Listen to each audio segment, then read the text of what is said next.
So mga sangka, ito na may balita po tayo tungkol po dito sa mga nawawalang sabungero. May mga nakita na naman daw po mga sangkay na hukay hindi po mismo doon sa Taal o sa Lawa, kundi mga sangkay sa isang lugar nakita at tingnan po natin kung ano po ang totoo tungkol po dito.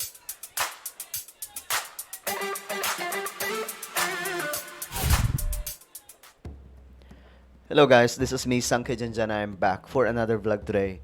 At ito nga pag-usapan po natin ngayon mga Sangke, itong malaking balita tungkol po sa mga nawawalang sabungero, no? Meron po kasing update tungkol dyan. At ngayon mga Sangke, titingnan po natin. Kasi may mga nakita na naman daw, pero hindi na po ito doon sa Taal. No, may ibang lugar, naalala nyo mga Sangkay, yung pasabog, no? Ng whistleblower. Tama ba? Whistleblower ba tawag doon mga sangkay or witness no na nagsalita. May mga iba pang lokasyon na pinaglibingan, no? Hindi lamang po doon sa Taal. At ngayon, isa pa pong update, yung mga nasasako mga sangkay na nakita doon sa Taal, meron na daw pong nakita na mga sa tao talaga. Well, alamin po natin yan, but bago tayo magsimula, no, sa mga hindi pa po dyan nakakapag-subscribe, makikita nyo po yung subscribe button sa baba ng video na to. I-click nyo lamang po yung subscribe, i-click ang bell, at i-click nyo po yung all. Sa mga nanonood po sa Facebook, i-follow nyo po yung ating Facebook page. Alright. So, eto na. Tingnan natin mga sangkay. Ito kasi yung update. Ayan. Ito yung buto na posible daw po sa tao yan. Medyo nga, malaki nga mga sangkay, no? Parang posible nga talagang sa tao to. Yan, ito po yung mga buto na nakita. Yung iba dyan, mga sangkay, sinasabing mga buto ng hayop. Kalabaw, kambing, baka, mga sangkay. At di na rin po ako nagulat kasi nga po, di ba? Ang tapat nitong Taal ay yung Tagaytay, no? Ang dami po dyan, mga sangkay. Sandamakmak dyan yung mga bulaluan, So, posible po talaga. Pero bakit naman doon lang tinatapon?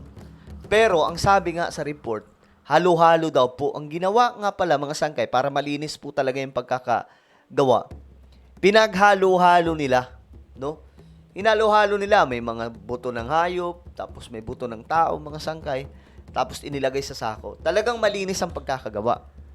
Ngayon, syempre, may forensic examination po dyan, nagkakabukingan na kung ano yan mga sangkay. By the way, itong sakong to baka isipin nyo na naman, yung sako bago, bakit na naman bago? Isipin nyo gamitin yung utak nyo, hindi po yan. Pinaglagyan lamang po yan mga sangkay kasi nga po yung mga sako na galing po sa ilalim ng tubig, nawawarak na po. Swerte na lang po ng iba pag nahahatak na hindi po nawarak sa sobrang tagal ba naman mga sangkay. Okay, eto. Ito po yung witness, no? Si alias Totoy. Yan po yung kanyang mukha. Guys, makikita nyo naman sa kanyang mga sangkay, kung babalikan nyo yung kanyang mga pahayag, kanyang mga pasabog, makikita nyo na hindi po talaga siya yung tipong nauutal at talata pong hindi po scripted yung kanyang sinasabi. Talagang tagos sa damdamin Yung halos maiiyak na siya na pagsasalita, yung galit niya. Iba yun mga sangkay. Malabong-malabo po yan na madaya yung mga ganyan. Yung mga, halimbawa na lang, yung gaya dati, mga sangkay na mga witness na alam mong may may mga taga-bato lang ng impormasyon, malalaman nyo yan Base po sa kanyang facial expression. Ito mga sangkay, isa sa mga nawawala po ata yan. Grabe. Bata pa, men. Bata pa. Grabe. Ito yung sa Taal. Okay, may nakita daw pong buto. Ito yon, no? Yan, ito po yon. Ito yung sinasabi nilang nakitaan ng mga buto. Ito po yung itinuro mga sangkay ni alias Totoy. May mga lokasyon kasi na pinag-anuhan siya. Ayan po. Naku, mukha ngang sa tao to. Tingnan nyo, medyo mahaba Ano to, gilid ng bahay? Yun mga bata pa yan, mga sangkay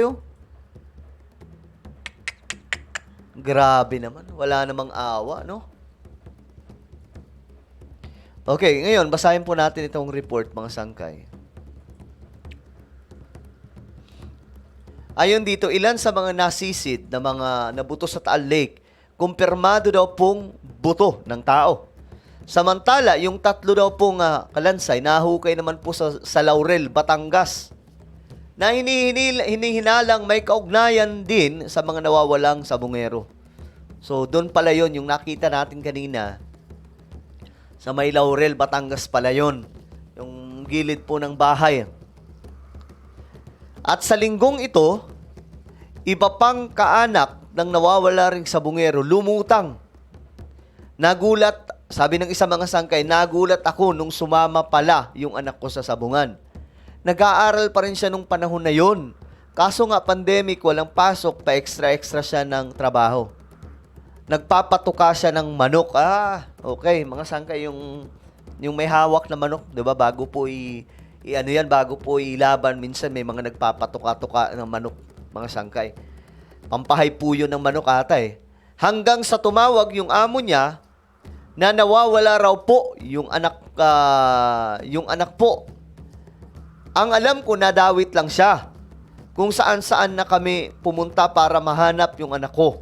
Yung tipong, yung pong mga suspect na gumawa nito, ang gusto ko sana ay maparusahan at mabigyan ng hustisya ang anak ko para matigil na sila. O ayan, yung mga iba pa naman dyan, yung ibang mga DDS, mga walang puso, 'di ba? Imbis na makiramay sa mga kaanak, mga sangkay na mga nawalan po ng kapamilya. Dahil po dito sa kung sino man ang may gawa, kinakampihan pa po, mga sangkay, yung kabila, yung kung sino man ang mastermind. So, hindi po magandang yan ng isang Pilipino. Tayo mga Pilipino, alam po natin yan, mga sangkay, tayo po ay maliban sa makabayan, makatao po tayo, may pag-ibig po tayo sa kapwa. Pero ano po ang nangyayari sa atin? Yung iba dyan, imbis na kampihan yung mga nabiktima, ang kinakampihan pa po mismo ang kung sino man ang mastermind. I'm not saying na ito po ay si Atong Ang. No? Kasi wala pa rin naman pong judgment dyan. Wala pa pong paghuhusga. Pero siya po ay nadadawit. Siya po yung tinuturo na mastermind. Alright? Sabi dito, yung anak namin, sana po, tapos na siya ngayon ng senior high school. Oh, kita nyo? Tapos na daw sana sa senior high school. Pangarap niya ngang maging isang pulis. Hanggang ngayon, nasa bahay pa namin ang mga gamit niya. Kaawa, no? Nakakaawa, mga sangkay. Diyos mio, marimar. Isipin nyo. Kailan ba ito nangyari? 2021? Isipin nyo kung itong mga kabataan na ito, mga sangkay, na napasama dyan, nabuhay sila, nakapagtapos na sana sa pag-aaral. O di kaya graduate na sa senior high school, sabi po dito. Gagawin namin ang lahat ng paraan para mabigyan ka ng hustisya. Buhay ka man, sana magkita pa rin tayo. Hindi naman ako naniniwala na ikaw ay wala na. Napakasakit po talaga mawalan ng anak. Ang pangalan po ay Wilson at Maricel. Ito po yung mga kaanak at pinakabatang nawawala. Okay, pinakabatang nawawalang sabungero. Mga kaanak ng pinakabatang nawawalang sabungero. Ito yun, mga sangkay. Pambihil. Sabi ng nag-comment dito, di kita kilala pero natansya ko sa larawan, mabait ka. 'Di ba? Nakakaawa, mga sangkay. Napaka-inosente niya, mabait, masipag sa larangan ng buhay, naisama lang sa raid ng mga taong walang puso. Mananagot kayo lahat. Dinamay na lang nila siguro ang bata dahil may alam na rin. O ganun naman po talaga yung mga ganyan. 'Di ba? Kapag ka may alam, kahit sino ka pa, yayariin ka talaga. Ito pa yung isa, Ayan, sobrang bata pa, men. Ayan, Ito ata yung sinasabi na graduate na sana to ng senior high school ngayon. College na, o baka nga graduating na. Grabe itong may mga gawa. Ang babata pa. Sakit sa na ito. Sakit sa dibdib. Kahit nga ako, tinitingnan ko, mga sangkay. Ang bihira. Isa pong, paano ba dapat i-describe? Yung mga walang puso dyan. Kasi karamihan dyan, mga DDS pa po yung nagsasalita. Grabe. Bata pa oh. Di man lang naaawa to mga siraulo. Ay, ano ba ang inyong opinion? Just comment down below. Meron po tayong YouTube channel, Sangke Revelation. Hanapin niyo po ito sa YouTube ngayon din. Then click the subscribe, click the bell, and click all. Ako na po ay magpapaalam. Mag-iingat pong lahat. God bless everyone.